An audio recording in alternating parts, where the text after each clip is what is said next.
Amém. Glória a Deus. Amém. Saudamos a todos os amados irmãos presentes e os que nos acompanham pelas redes sociais, pela internet, com a graça e a paz do nosso Senhor e Salvador Jesus Cristo. Amém. Nós vamos dar continuidade à nossa escola bíblica dominical, que está sendo o estudo do livro de Atos. Hoje nós iniciaremos o capítulo de número 24. E eu convido então os irmãos a abrirem a palavra do Senhor no capítulo de número 24. Nós vamos ler, né, para efeito da nossa leitura, em reverência à palavra de Deus, até o versículo de número 9. Bom, até o versículo de número 9. A intenção é estudarmos o capítulo todo, tá? Dentro do possível. Diz assim a palavra do Senhor. 5 dias depois, o sumo sacerdote Ananias desceu com os anciãos e um certo Tértulo orador, os quais compareceram perante o governador contra Paulo. E sendo chamado Tértulo, começou a acusá-lo, dizendo: visto como por ti temos tanta paz e por tua prudência se fazem a este povo muitos e louváveis serviços, sempre e em todo lugar, ó potentíssimo Félix, com todo o agradecimento o queremos reconhecer. Mas, para que te não detenha muito, rogo-te que, conforme a tua equidade, nos ouças por pouco tempo. Temos achado que este homem é uma peste e promotor de sedições entre todos os judeus, por todo o mundo, e o principal defensor da seita dos nazarenos, o qual intentou também profanar o templo. E por isso o prendemos e, conforme a nossa lei, o quisemos julgar. Mas, sobrevindo o tribuno Lísias, nolo tirou dentre as mãos com grande violência, mandando aos seus acusadores que viessem a ti. E dele, tu mesmo, examinando-o, poderás entender tudo o que o acusamos. E também os judeus o acusavam, dizendo serem estas coisas assim. Amém? Vamos fazer uma breve oração. Deus querido, Deus amado, nesta hora oramos a Ti, ó Deus, pedindo que a Tua graça e a Tua misericórdia, vindas, ó Deus, do trono celestial, sejam derramadas sobre todos nós, que o Teu Santo Espírito, Senhor, nos dê toda a assistência, não só ao que fala, mas aos que ouvem, que cada coração, Senhor, esteja sensível, ó Deus, como uma terra pronta para receber água, semente e ter crescimento na graça e no conhecimento do Senhor Jesus Cristo. Opera, Senhor, em nosso favor. Sê misericordioso e gracioso, oramos em nome de Jesus. Amém. Os irmãos podem estar assentados.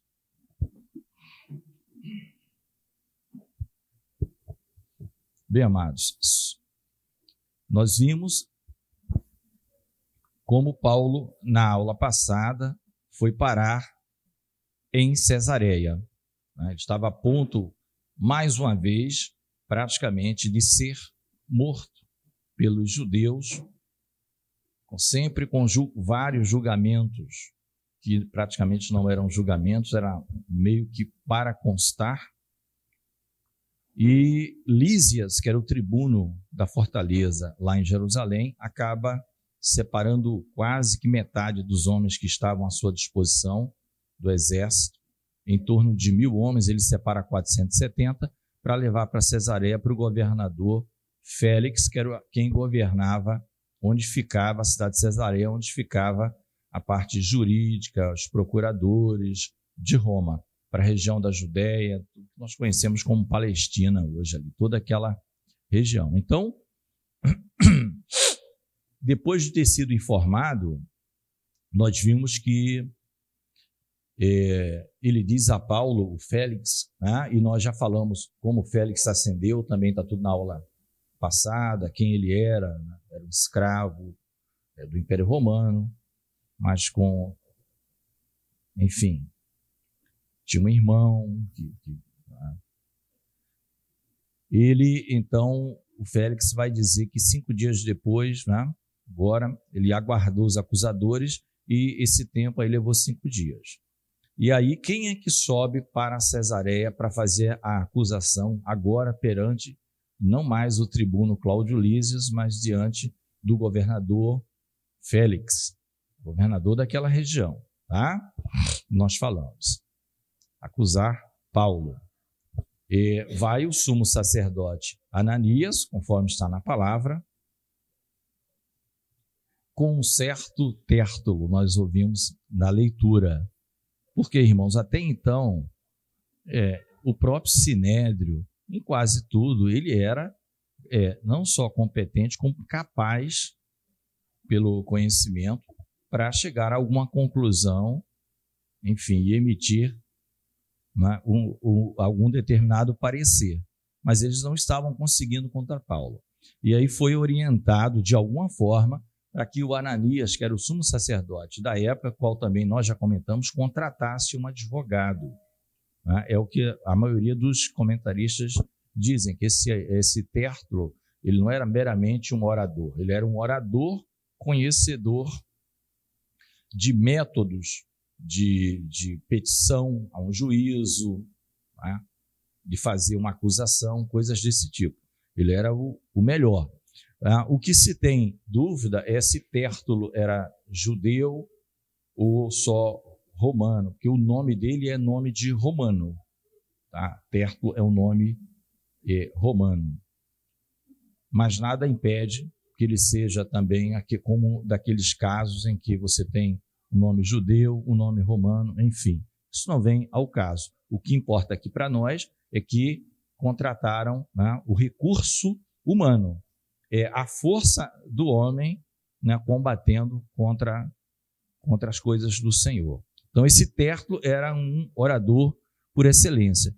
Mas o que nós lemos, tá, até o versículo 4, é a chamada introdução. Do 5 em diante é a acusação propriamente dita. Do 5 em diante do versículo é a acusação propriamente dita. Agora, do 3 e o 4 é aquela introdução, né, conhecida por todos como bajulação. Esse é o nome. E ela é eivada de erros e de mentiras. Ainda tem isso. Tá? Então é importante deixar registrado para os irmãos isso. Senão pode passar assim. A gente tem que entender, porque um leitor desavisado pode imaginar nessa leitura que Paulo vinha causando esse tipo de coisa e Deus o livrou de alguma forma. Não, mas Paulo não vinha fazendo isso. Tá? Então, o que é que o Tértulo, que era o grande orador, como se ele se introduz? Fazer uma introdução diante de uma autoridade a nível de julgamento era normal. Só que no caso do Tértulo há um exagero. Um exagero. Vocês vão ver que Paulo também vai falar a partir do 10. E a introdução de Paulo é bem simples em relação ao Tértulo. Então, Tértulo vai dizer, olha, visto como por ti temos tanta paz, mentira. Por tua prudência, mentira. Se fazem a este povo muitos e louváveis serviços, mentira. Sempre e em todo lugar, mentira. Ó potentíssimo Félix, talvez alguma verdade. Ele estava no poder, mas ele preferiu chamar, né, no superlativo, aí, potentíssimo Félix. Com todo o agradecimento o queremos reconhecer. Tá? Então, irmãos, deixar claro aqui que todos os historiadores falam que essa introdução aqui, e estudiosos da Bíblia, em nada corresponde ao que Félix realmente era. Tá? Félix não era um governador que trazia paz, um homem muito prudente, um homem louvável nos serviços, sempre e em todo lugar. Isso não era mesmo. Então, o discurso dele não é descaracterizado por quem estuda a palavra, simplesmente porque ele estava contra Paulo. Tem base histórica, né? Principalmente tem um historiador chamado Tácito e tem o Flávio Joséfo. Todos os dois falam que as obras que se realizavam ali não correspondem a essa exacerbada introdução, né, mais conhecida como a bajulação. E a acusação em si, ela parte aqui, a partir do 5, ela é dividida, nós colocamos aqui, em 4 acusações, sendo 3, vamos dizer assim, de certa forma, relevante, ou que pudesse causar algum tipo de preocupação na cabeça do ouvinte, Félix.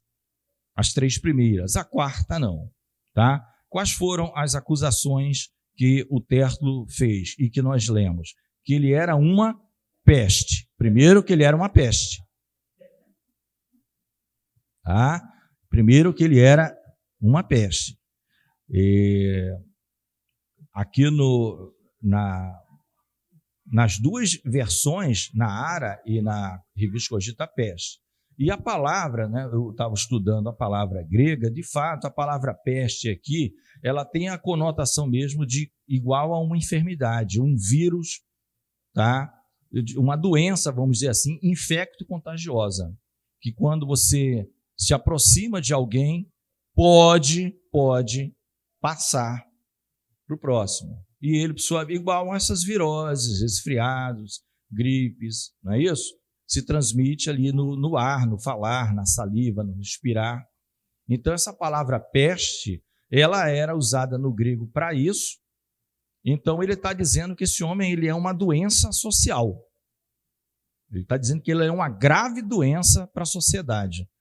Não é? O uso ali da peste estava sendo não no sentido de doença biológica, mas usada para acusá-lo que ele era de alguém que estava causando doença nas mentes das pessoas. Tá?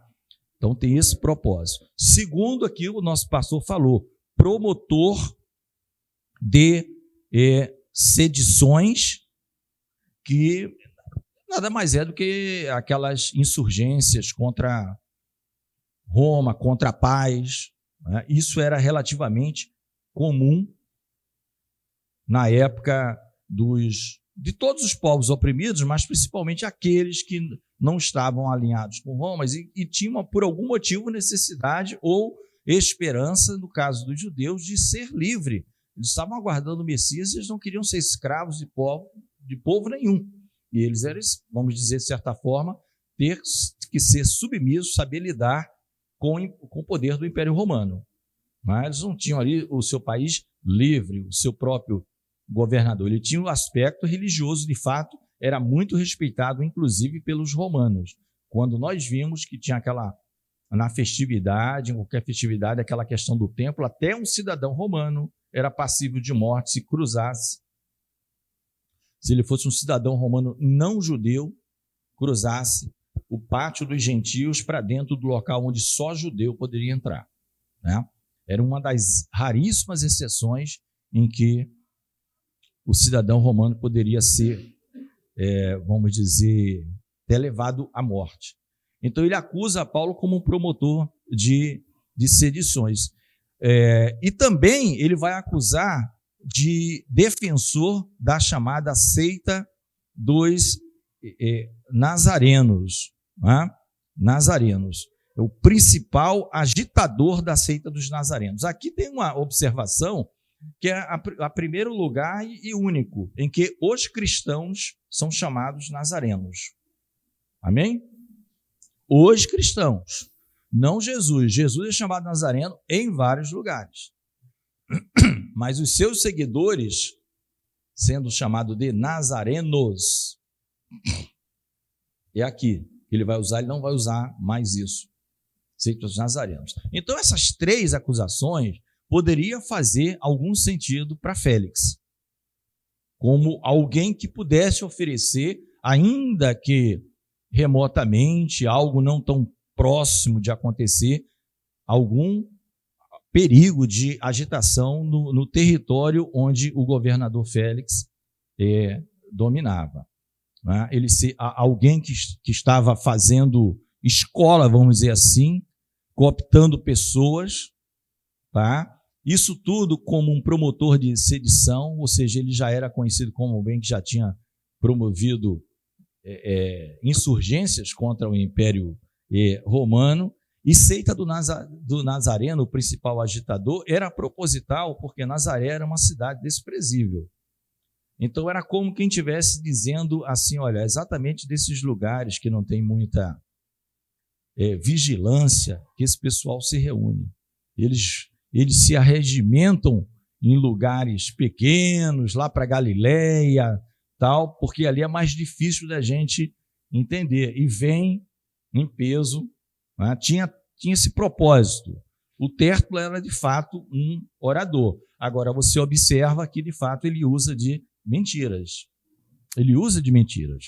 E a quarta acusação é uma acusação que diz praticamente respeito só à questão da religiosidade judaica. O Félix vai ouvir, mas que é o caso que ele tentou profanar o templo. Aí o Félix é um problema, né, do que é que vocês entendem como profano, como santo. Nós já vimos que foi por causa da presença do irmão lá da cidade de Éfeso, chamado Trófimo. E Trófimo não entrou no templo.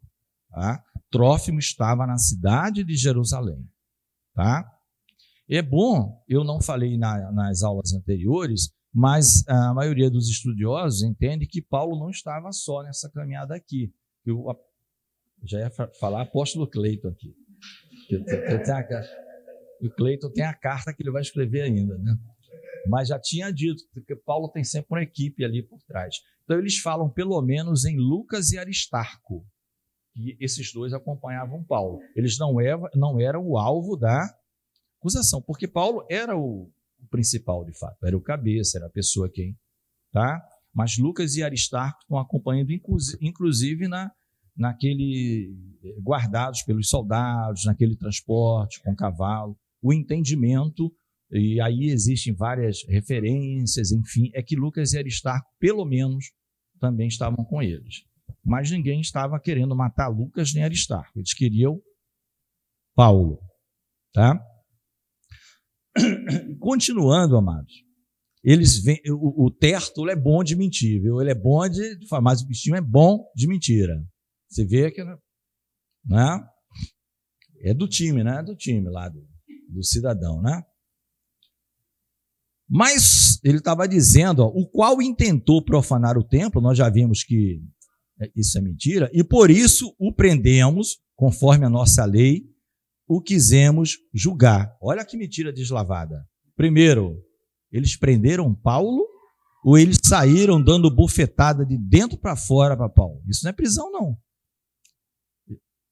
Eles estão dizendo para o Félix que eles prenderam de maneira regular para realizar um julgamento.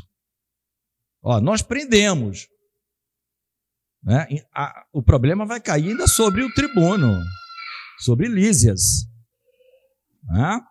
Porque está dizendo aqui, quisemos julgar conforme a nossa lei. Quando, na verdade, amado, não é essa.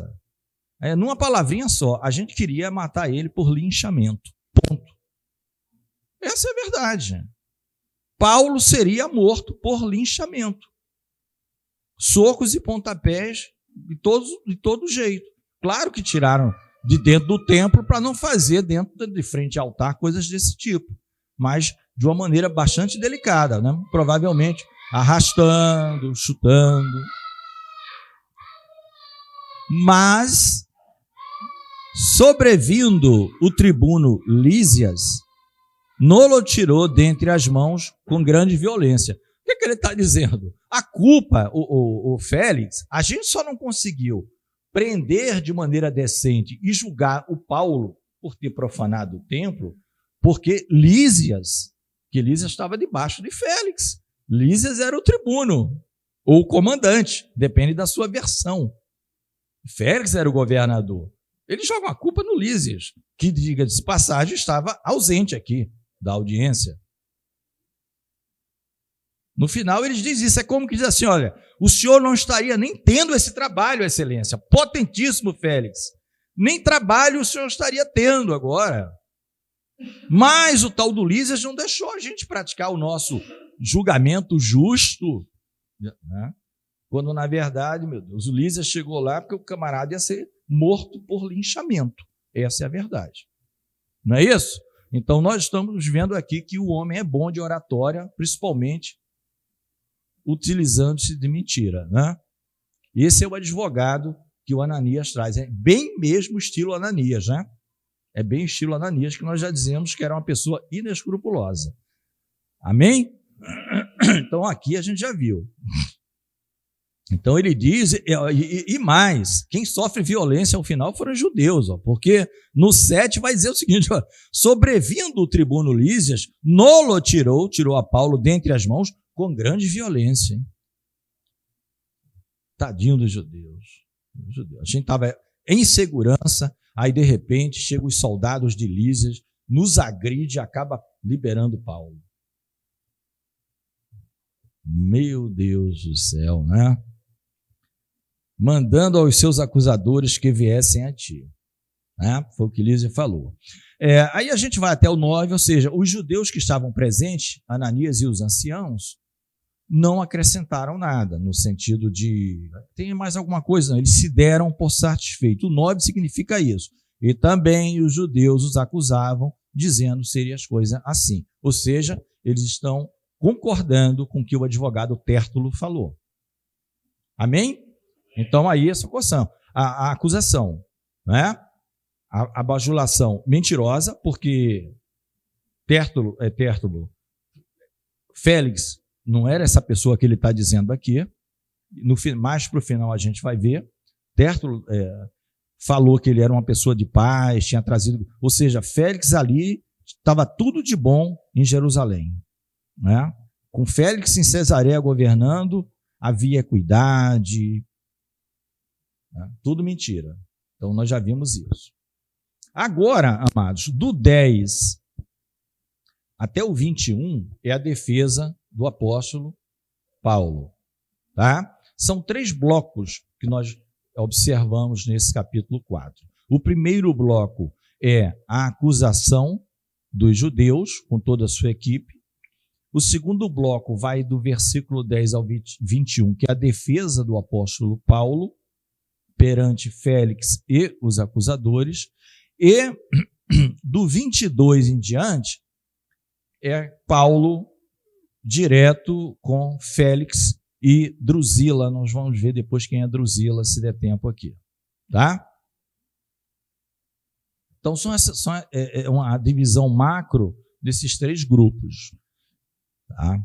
Então, nós vamos agora para a defesa de Paulo. Então, vamos já, né? A defesa de Paulo, a gente vai lendo versículo aqui por versículo, que fica melhor se for o caso. Paulo, porém, aqui tem uma observação no versículo 10, tá? Porque pode ter alguma Bíblia, ou você encontrar no computador. Hoje em dia você tem tudo que é versão que você possa imaginar, né? Tem as principais, mais conhecidas, mas tem uma gama de versão. Paulo, porém, fazendo-lhe o governador sinal que falasse, respondeu: porque sei que já vai para muitos anos que desta nação és juiz, com tanto melhor ânimo respondo por mim. Então, essa foi a introdução do Paulo.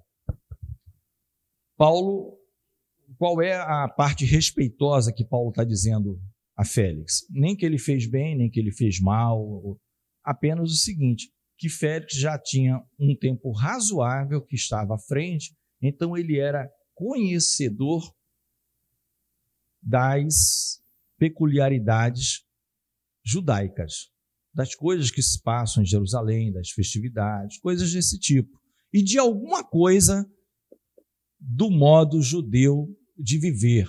Isso nós vamos ver um pouquinho mais para frente, mas posso adiantar. Por quê? Porque ele era casado com uma judia, a tal da Drusila, mas nenhum dos dois eram gente boa, já antecipo, tá? Nem Félix, nem Drusila. Nem Félix, nem Drusila. Então, mas ela, por ser judia, ela conhecia os costumes judaicos, Félix conhecia. Então, Paulo faz a introdução dizendo que se sente feliz, se sente ali, de certa forma, à vontade para iniciar, é o que a Ara, inclusive, diz. A Ara, sempre que eu falar Ara, é Almeida Revista Atualizada. A Ara, ela vai dizer, sinto-me à vontade para me defender. Então, essa é a resposta do apóstolo. Por que sinto-me à vontade? Porque você conhece, tá? Qual é a observação sobre versões bíblicas? A grande maioria vai falar como nós lemos aqui, de outra forma, cada versão vem escrevendo de um jeito, mas vai falar que foi o governador que tomou a iniciativa e, de alguma forma, com a mão, apontou para Paulo, como quem diz agora é a sua vez. Estou aqui, porque a Janete está aqui, aí a mão faz de conta, algo desse tipo. Então, subentende-se que é a minha vez de falar. Mas existem algumas versões, ou talvez uma só, que eu encontrei, nem levei em conta, porque não são daquelas relevantes, que diz que foi Paulo que pediu ao governador para falar, tá? Deu para entender a diferença? É Paulo que fez um sinal. Excelência, eu quero falar. Não, tá? Majoritariamente, é o governador que faz sinal, dizendo, Paulo, agora é a tua vez. Até porque Tértulo falou, posteriormente abriu-se para os judeus não quiseram acrescentar nada, concordando com tudo que Tértulo falou. O que os judeus falaram tudo que ele falou, a gente concorda, é isso aí. Então, amados, feita essa observação, tá? Porque um dos amados que estão presentes ou que estão nos ouvindo, pode encontrar, poxa, o irmão ensinou que foi o governador que disse que Paulo, na minha versão está dizendo que foi Paulo que pediu. Isso pode acontecer dependendo da versão. Amém? Não vem ao caso, tá? Mas é importante lembrar isso. Então, a introdução de Paulo é bem mais simples. Por saber que ele já estava ali há um certo tempo, ele se sentiu à vontade ou com ânimo para responder. E ele vai dizer, pois bem podes saber que não há mais de 12 dias que subi a Jerusalém para adorar. Aqui é importante. O que é que o apóstolo está querendo dizer? Primeiro, estão acusando ele de quê? Promotor de sedição, um revolucionário da vida, um zelote, um sicário, aquele egípcio que juntou 4.000 pessoas para invadir Jerusalém e queriam derrubar o muro, enfim. Ele já, porque ali o diálogo é entre pessoas mais inteligentes, pressupõe-se assim, pessoas que você não precisa entrar, você dá meia palavra, eles entendem. Então, quando Paulo fala que há não mais de 12 dias, Félix vai fazer uma conta. Peraí, esse cara chegou aqui, tem 12 dias, ele já levantou uma equipe para fazer uma insurreição na cidade e tomar e libertar Jerusalém do Império Romano em apenas 12 dias. Ele começou a agitar a cidade nesse... Ele é uma peste, quer dizer, ele não precisou falar muito. Esse tempo tem um propósito. Agora, a contagem desse tempo, há variantes. Existem autores. Tem autor que conta assim, que os 12 dias vai até bem próximo daquela data, como se fosse o dia anterior, a data que chegou em Cesareia. Tá? Outros vão dizer, não, os 12 dias foram integrais em Jerusalém. 12 dias lá em Jerusalém, aí depois o resto não conta. Outros dizem, não, conta o período que ele foi para Antipátride, está na cavalaria, coisa de um dia antes aqui. Eu, particularmente, entendo que foi tudo muito rápido, realmente. Não necessariamente. Pelo que eu vi escrito, os 12 dias, tá? Pode ser que o dia que ele estivesse falando não contasse. Mas é algo muito próximo. Porque a ênfase de falar de não mais a 12 dias é exatamente para mostrar que tem um curto espaço de tempo para alguém que chegou do exterior, de outros países, conseguir promover tudo isso, né? Então ele começa dizendo, e ele começa dizendo o seguinte: bem pode saber, por quê? Se o senhor quiser fazer um levantamento, esteja à vontade. Ou seja, Paulo começa a trabalhar com a verdade. Tértulo, a arma do Tértulo, mentira. Tértulo, advogado de judeus. Quem é o advogado de Paulo? O Espírito Santo. O Paracleto, ou Paráclito. Vai depender das versões, né? Que dizem aqueles que estudam muito que a palavra, na verdade, que colocaram, são aquelas coisas que excedem o entendimento, né? Mas Paracleto, Paráclito, é muito mais do que consolador, é muito mais do que advogado. Aí coloca-se essas palavras, que é o que a gente tem. Mas é algo que a gente não consegue imaginar, não é? Coisas como não conseguimos imaginar, né? E viremos e faremos nele morada. Como assim Deus mora dentro de mim? Como é que eu imagino isso? Como é que eu posso... Não dá para imaginar isso. Não dá para materializar isso. Não é? E ele faz morada na vida de todos que creem. Louvado seja o nome do Senhor. Então, esse advogado de Paulo, esse é o nosso advogado, né? Ele e o Senhor Jesus advogam por nós. O Espírito Santo e Jesus Cristo. Então, eles trabalham com a verdade. Tá? Isso está implícito, não está escrito. É importante a gente ter isso em mente. Toda vez que você está se defendendo, existe um advogado contigo. Olha, e ele subiu para adorar. Então, ele está dizendo para Félix, ó, se você quiser fazer um levantamento aí, pega a sua equipe de auditoria, compliance, esses nomes modernos aí das empresas atuais, tal. Né? Pode fazer, sem medo. Né? Vem cá, vou pegar o histórico. Aí, se eu estiver mentindo, você vai ver que eu estou lá já há bem mais tempo. De fato, fiz complô. Então, ele começa com a verdade. Isso já é um ponto negativo demais para os judeus. Falar o número de dias.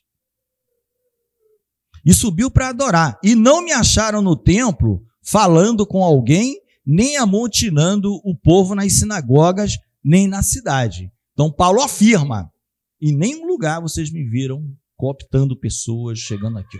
Vamos se juntar. Se fizeram, podem provar. Apresenta as provas e os fundamentos. Vocês não podem provar. Nem tampouco podem provar as coisas de que agora acusam. Então, Paulo está dizendo, em nenhum momento eu me comportei como alguém que nem de longe chega perto disso aqui, né? Se aproxima de ser uma peste, um promotor de sedições, né? E o principal defensor dos nazarenos, Paulo vai falar um pouquinho. Não que ele seja o principal, mas ele vai falar um pouquinho, porque tem versão que vai estar falando da seita dos nazarenos. Tá? Essa já fala da seita, nem todas falam exatamente seita. Porque é a mesma palavra usada aqui para heresia, para usar hereses, só que ela tem mais de um sentido. O objetivo aqui é traduzir corretamente como seita, como um grupo, talvez não no sentido de hoje, mas como um grupo dentro dos judeus, que o Félix tinha que ficar de olho, porque esses camaradas são, pelo que os predicados que ele falou antes, são revolucionários. Cuidado com esses nazarenos. O camarada vem lá de Nazaré, hein? Pouco fiscalizada. Ninguém sabe, quando você menos espera. Mas confesso-te, aqui que Paulo vai dizer no 14, ó, mas confesso-te, aqui ele vai entrar na questão da seita. Confesso quem? Félix. Confesso a Félix, a ti, que conforme aquele caminho, com C maiúsculo, a que chamam seita, assim sirvo ao Deus de nossos pais. Vou dar uma paradinha aqui. Irmão, isso aqui é importantíssimo, né? Então, Paulo, ele já está descaracterizando. Isso aqui não é uma divisão. Isso aqui é continuidade da palavra. Vocês vão ver. Falou, Jesus é o caminho. Jesus, o Nazareno, ele é o caminho. Ele é a forma de vida que nós temos que copiar. Nós temos que olhar para ele, ouvir como ele nos discipulou, o que ele nos ensinou e buscar andar como ele andou. Então, é isso que eles estão chamando aí de uma facção, de uma seita, de um subgrupo religioso, já tem fariseu, sadiceu. Não é nada disso, não há de se comparar com isso. E aí, amados, ele vai dizer o seguinte, ó, assim sirvo ao Deus de nossos pais. E ele põe no plural, porque ele está dizendo para o Félix que o pai dele, ao Deus de nossos pais, e aí ele remete para o passado, Abraão, Isaac, Jacó, os patriarcas, é o mesmo dos acusadores. Então, qual é o crime? Eu estou servindo ao mesmo que eles servem, nós não saímos de nada. Até porque existem facções entre eles, fariseus e saduceus, que brigaram por causa da ressurreição, no discurso passado. Só faltou Paulo dizer, até quiseram me defender, disseram que não tem culpa de nada, tal. Os fariseus. Não precisou. Ele só falou os Deus dos nossos pais. Aqui, amados, é que eu vou ler em duas versões, que eu tinha falado na vez passada, e falei uma vez, que Paulo, ele é bíblico. Ele é um homem da palavra. Porque é aqui que está dito que ele se defende dizendo isso. Porque ele vai dizer no final, crendo, né, ao Deus de nossos pais, vírgula, crendo, dando crédito em tudo quanto está escrito na lei e nos profetas. Então, Paulo está delimitando a sua fonte, mas ele não está delimitando sendo seletivo. O que eu quero dizer? Ele não pega a lei, profetas, escolhe, pinça o que interessa e descarta o que não interessa. Ele diz tudo o que está escrito na lei e nos profetas, que é o que eles seguem, eu também sigo. Eles não conseguem enxergar Jesus, o caminho. Então, isso aqui, eu gosto de ler na versão ARA, porque ela fica muito mais clara. Na ARA vai dizer assim, o 14, porém confesso-te que segundo o caminho a que chamam seita, assim eu sirvo ao Deus de nossos pais, acreditando ou dando crédito em todas as coisas que estejam de acordo com a lei e nos escritos dos profetas. Eu acho muito melhor essa. O que ele quer dizer é o seguinte, desde que esteja de acordo com o que está na lei e nos profetas. Eu sigo isso, desde que esteja de acordo com a lei e os profetas. Então, eu estou seguindo tudo que está de acordo com a lei e os profetas. Eles pararam no tempo. A dureza do coração deles não consegue enxergar o plano de Deus. Isso que eu falei para vocês, que Paulo, no 24, ele cita essa fonte. Ele está dizendo, ó, o que eu estou fazendo é dar crédito desde que seja algo que está na lei e nos profetas. Amém? Cadê o microfonezinho? Cadê o microfone? Para a gente dar uma pequena circulada. Coisa rápida. Vamos lá em Lucas, último capítulo de Lucas. Quem puder ler, eu vou dizer os versículos. Lucas 24, 44. Quem está falando é Jesus. Vamos lá. Lucas 24, 44.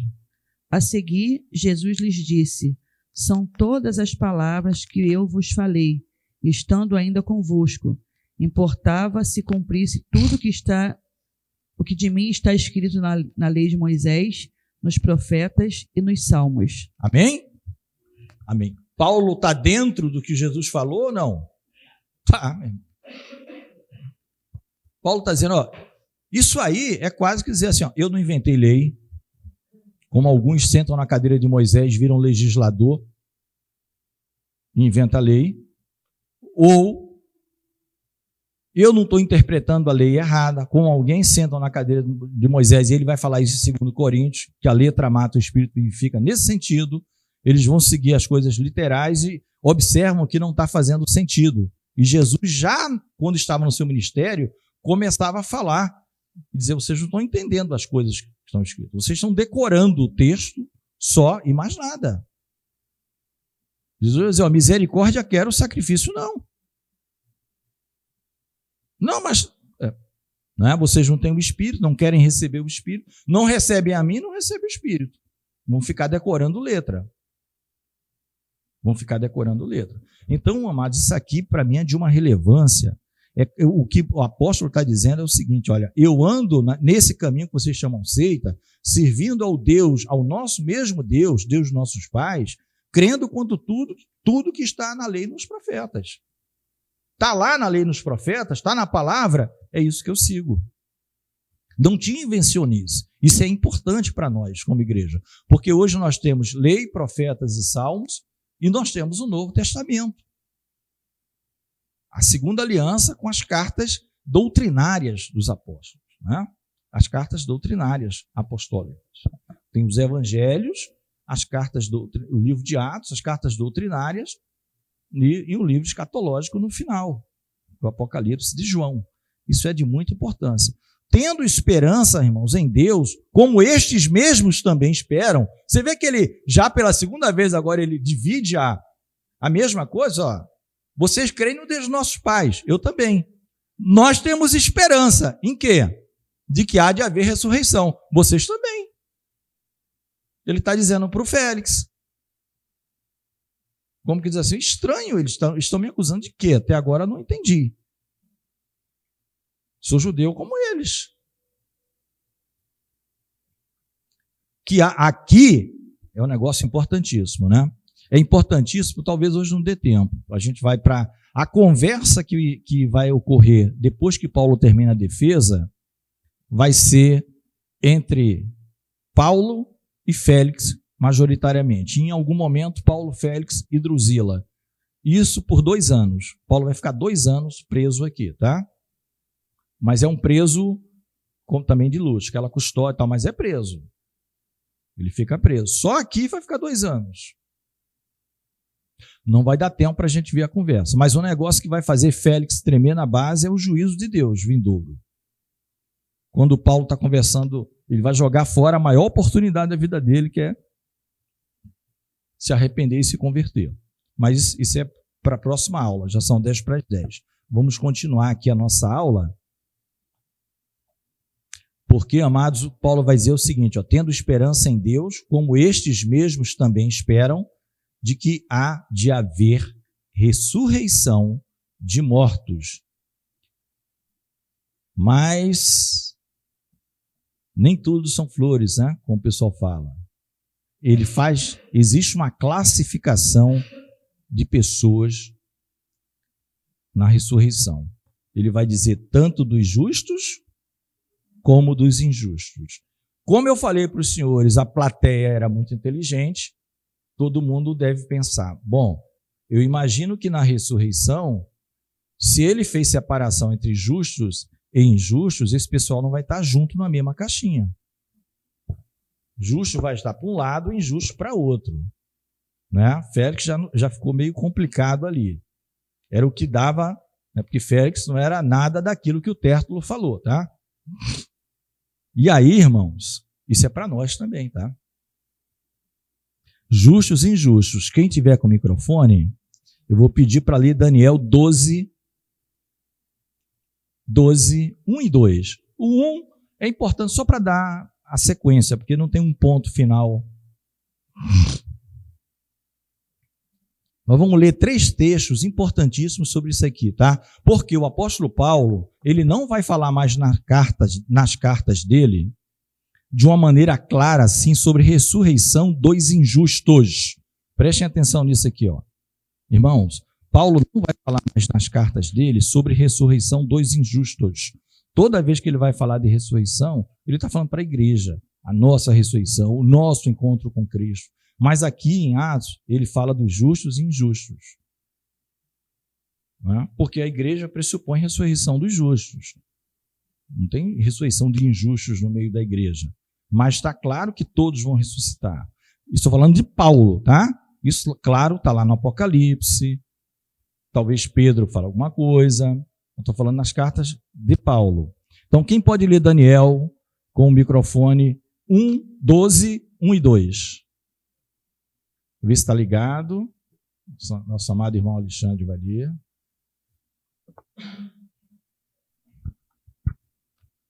E nesse tempo se levantará Miguel, o grande príncipe, o defensor dos filhos do povo de Deus, e haverá tempo de angústia, como nunca houve desde que existem nações até aquele tempo. Mas naquele tempo o povo de Deus será salvo, todo aquele que for achado escrito no livro. Muitos dos que dormem no pó da terra ressuscitarão, uns para a vida eterna, outros para a vergonha e horror eterno. Horror eterno. Nessa tradução.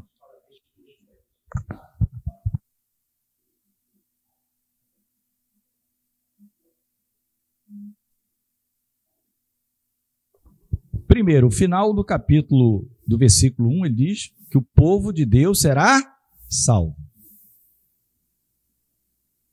Mas isso é fato, hein? Profeta Daniel. Mas ali era para judeus. Tudo bem, Daniel é bastante focado em Israel, a questão de Israel. Mas é um princípio, como o Carlos fala, aplicável para qualquer povo de Deus. Nós somos povo de Deus como igreja? Então, se você, a igreja, é povo de Deus, você será salvo. Salvo de quê? Da ira vindoura. Livrar-se-á o teu povo. Todo aquele que se achar escrito no livro da vida. Aí vem o versículo seguinte.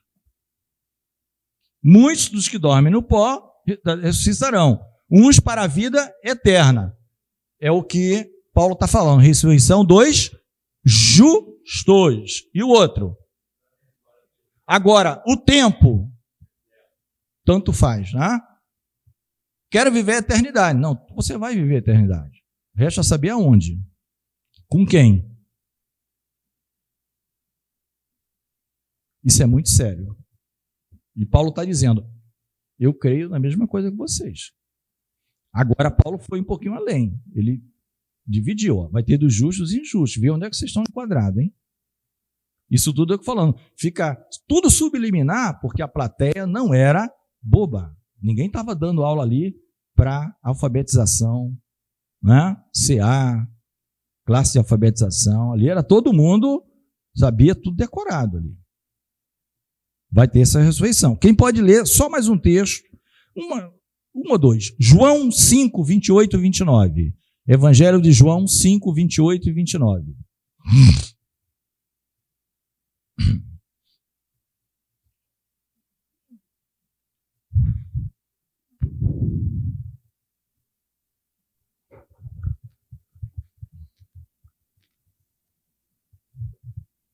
Não vos maravilheis disso, porque vem a hora em que todos os que estão nos sepulcros ouvirão a sua voz. E os que fizeram o bem sairão para a ressurreição da vida, e os que fizeram o mal para a ressurreição da condenação. Amém? Vocês estão vendo na Bíblia, né? Nós vimos 2, 3 lugares sempre falando de ressurreição e sempre dividindo em 2 grupos. Por isso nós falamos, só tem 2 grupos na humanidade. Os que vão ser salvos e os que não vão ser salvos, amados. A ira de Deus vai cair sobre ele. Já está. Vai ser continuada lá por detalhes que eu não preciso saber, nem quero saber. Tá? Esse é o grupo. Está sempre assim. Esse que a Luana leu, o próprio Senhor Jesus falando. Tá? Todo mundo. Está no sepulcro, está no pó da terra, seja onde for. Não, mas queimou, o pó foi para cá, outro para lá. Isso não é problema. Isso é problema para mim e para você. Para Jesus não tem problema. Para Deus não existe problema onde é que está corpo de quem, de A, de B, se foi despedaçado. Isso não é problema. Até porque você vai ter corpo glorificado. Os salvos. Mas que está claro, está, irmãos. Então, Paulo está muito tranquilo. E por isso procuro sempre ter uma consciência sem ofensa, tanto para com Deus como para com os homens. Isso aqui é importante também. Por quê? Porque Paulo está dizendo que ele ainda está nesse tabernáculo. Quando ele fala, eu procuro ter. Na versão ARA é, eu me esforço para. Então, enquanto estivermos nesse tabernáculo aqui, de carne e osso, isso tem que ser sempre um objetivo nosso, nos esforçarmos para termos uma consciência tranquila diante de Deus e diante dos homens. Diante dos homens. Né? Você vê que o Paulo, quando escreve para Timóteo, acerca do levantamento dos presbíteros, episcopado, ele cita uma série de qualificações, mas ele fala no finalzinho, ele diz, e também tenham que ter bom testemunho dos de fora. Dos de fora. Não adianta testemunho dos de dentro. Dos de dentro é fácil. Só encontra no domingo, na igreja, na quinta. Bom testemunho dos de fora. Então Paulo diz, eu me esforço para ter uma boa consciência, tanto diante de Deus, que você não consegue esconder absolutamente nada, mas também diante dos homens, para não ser um hipócrita. Que diante de Deus você não esconde nada, mas diante dos homens você pode fazer, esconder coisas. Né? Aí ele vai dizer, ora, muitos anos depois vim trazer à minha nação esmolas e ofertas. Isto me acharam já santificado no templo, não em ajuntamentos, nem com alvoroço, uns certos judeus da Ásia, os quais convinha que estivessem presentes perante ti e me acusassem, se alguma coisa contra mim tivessem. Então, ajuda. Vocês lembram, tanto na primeira viagem já teve isso, quanto na terceira, havia a coleta dos da Ásia para os pobres de Jerusalém. E a maioria dos escritores vão além, vão dizer, olha, eles distribuíam primeiro para os irmãos na fé, mas eles distribuíam também para os pobres judeus que não eram sequer convertidos a Cristo, se tivesse material. Esse era o pensamento sempre dele, porque Tiago já tinha dito, ó, não esqueçam dos pobres. Então o povo lá da Macedônia, todo aquele povo supriu. Paulo vai falar isso muito nas cartas. Nas cartas ele vai detalhar um pouquinho melhor, que recebeu oferta, tanto em Coríntios, principalmente Coríntios, ele vai falar primeiro, segundo, as coletas recebidas. Então ele está dizendo para o Félix que ele veio trazer uma coleta. Isso também, alguns comentaristas vão usar isso na parte 3 aqui, que nós não vamos ver hoje, que é o diálogo que vai do 22 até o final do capítulo, 22 ao 27, né? Do 22 ao 27. Porque o Félix não era fácil, irmãos. Félix não era fácil. E o que é que Paulo diz, amado? O homem veio, estava com voto, junto com os judeus cristãos. Foi assim que encontraram ele no templo. Agora, Paulo vai dizer um negócio interessante. Ele está dizendo, Félix, você sabe quem foi que me acusou? Aquele grupo que disse assim, acode, depende da sua versão. A outra vai dizer, socorro. Os judeus da Ásia. Não foi ninguém daqui que está me acusando. Ninguém. E os acusadores não estão aqui. Chama o pessoal da Ásia, que pediu socorro, eles deveriam estar aqui. É isso que Paulo está dizendo. Educadamente. Né? Educadamente, sem criar contendas, linguajar. Está usando aqui provérbios na veia, né? Maneira de falar. Aquela forma de falar suscita contenda, mas o falar manso, você pode falar manso e dizer a verdade. Só, olha, eles deveriam estar aqui. Quem me acusou foram os judeus da Ásia, que vieram para adorar. Porque se aqueles judeus, por exemplo, não estivessem ali, todo esse pessoal aqui talvez não tivesse problema nenhum comigo. Mas como teve um lá que gritou, acode, socorre, tem uma serpente, uma víbora venenosa aqui dentro do templo, causador, né? Por causa de todo o trabalho que Paulo fazia todas aquelas regiões, tanto da Ásia quanto da Europa, né? E nenhum deles estava ali diante de Félix para o acusar. Tá?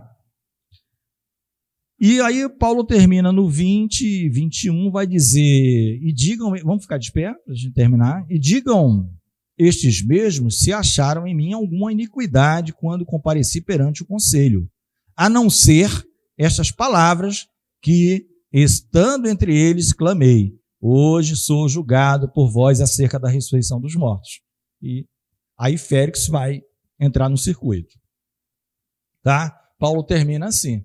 Paulo termina dizendo, olha, eles mesmos também podem falar se tem alguma coisa contra mim. Porque eu falei para eles que eu estava sendo julgado porque eu creio na ressurreição dos mortos. O que é verdade. Porque a pregação de Paulo, a essência do evangelho está lá em 1 Coríntios capítulo 15. Ele vai dizer, se Cristo não ressuscitou, vã é a nossa pregação. Esquece, eu estou perdendo tempo, você que está ouvindo também. A essência é essa, a vida é eterna. A morte não é a última palavra. Tragada foi a morte na vitória. Não é isso? Se isso não aconteceu, né, e Jesus não só ressuscitou o terceiro dia, como ficou 40 dias com todos os discípulos, visto por mais de 500 pessoas. Está tudo lá em 1 Coríntios capítulo 15. Aquilo ali é a essência do evangelho. Era o motor de Paulo. Tá? Eu nem até anotei para ler, mas devido ao tempo não precisa ler lá, porque não tem exatamente a ver. Então o que ele está dizendo é a única coisa que criou alguma celeuma entre eles mesmos foi eu ter falado que eu creio na ressurreição como eles. Ou seja, Paulo nem abriu detalhes para Félix, que eles brigaram entre si, que os fariseus quiseram defender, acabaram por querer defender o próprio Paulo, porque criam também na ressurreição, os saduceus não, né? Então, amados, aí então Félix, havendo ouvido estas coisas, lhes pôs dilação, ou seja, adiou, dizendo, havendo-me informado melhor deste caminho, quando o tribuno Lísias estiver descido, então tomarei inteiro conhecimento dos vossos negócios. Vai ser a partir daqui que a gente vai começar, tá? Sendo que ele diz quando Lísias estiver descido, né? Até onde se sabe, Lísias nunca foi lá, nunca desceu para estar com Félix. Ele nunca chamou. Tá? Isso aí era algo como que se criasse uma expectativa para os judeus, mas mandou os judeus vão tudo embora, chega, por enquanto, vamos adiar esse negócio, vamos adiar, tá? Aí esse discursinho aqui pequeno, do 22 ao 27, é muito rico também, tá? Vamos orar. Senhor Deus e Pai, nós oramos a Ti nesta hora, nós colocamos este período da escola bíblica dominical na Tua santa presença, já Te agradecemos por tudo, ó Deus, que temos aprendido, ó Deus, de Ti, da Tua santa palavra, ó Deus, nos guarda, nos dando um período, um intervalo abençoado por Ti, e prepara os nossos corações, tanto para a ministração da palavra, quanto para a santa ceia, que ocorrerão ainda no dia de hoje. Nós oramos assim agradecidos por tudo, no nome santo e precioso do Teu Filho amado, Jesus. Amém?